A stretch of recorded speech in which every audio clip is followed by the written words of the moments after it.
হুম। নমস্কার। ভবানী প্রসাদ মজুমদারের লেখা কবিতা দারোগা বাবু হাবুর।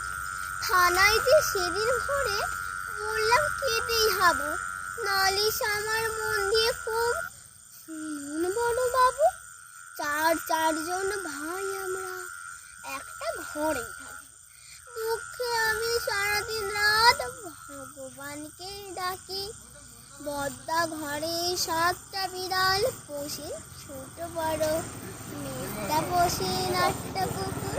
যতই বারণ করো শেষ তো পাগল, 10টা ছাগল রাখেন ঘরে বেঁধে। গন্ধে তাদের প্রাণ যায় যায় মরছে কেঁদে কেটে। দারোগা বাবু বললেন হাবু, তোমরা কি সব ভুলো? সদাই খুলে রাখবো ঘরের জানলা দরজাগুলো। শুনেই হাবু বেজায় কাবু বললেন করুণ সুরে, 150 পোষা পায়রা আমার যাবে যে সব উড়ে। নমস্কার।